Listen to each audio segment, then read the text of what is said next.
shut his mouth. Well, and I guess what struck me, I will never play a moral policewoman here, but these aren't Donald Trump's morals, because Donald Trump sought out Stormy Daniels for sex. So my reaction wasn't, you know, wow, it's just he represents a man who didn't share his judgment that Stormy Daniels was worse than a criminal. He sought her out as a sexual partner.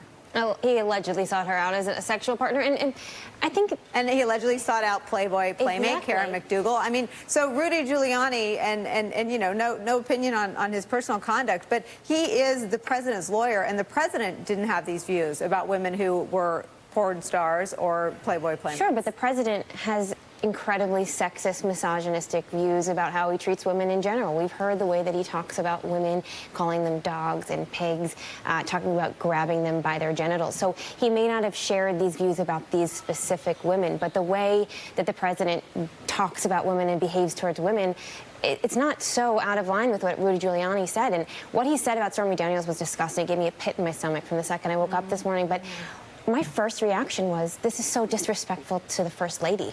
Well, let me ask you, I mean, you know more about the Trump women, the Trump family than anyone. What do they do on a day like today? Are they just the most stoic human beings? Are they numb? Are they dead inside? Are they paid off? I mean, what's their deal? Yes, yes, and yes. But I think they do not see President Trump the way that all of us see President Trump. They have such a distorted image of who he is that they don't have the kind of reaction that we do. It's almost some sort of trick. But they're mothers now. I mean, what kind of? I mean, and they seem to be raising nice kids. I mean, how do they wall it off? You were looking at this as a rational person, but I have written this a million times. Ivanka Trump is the most masterful compartmentalizer that America has maybe ever seen. And so her ability to separate something like this out from then going and sitting in the West Wing and doing her job, or going and visiting her father in the Oval Office, she is able to separate those things in a way that you and I probably can't understand.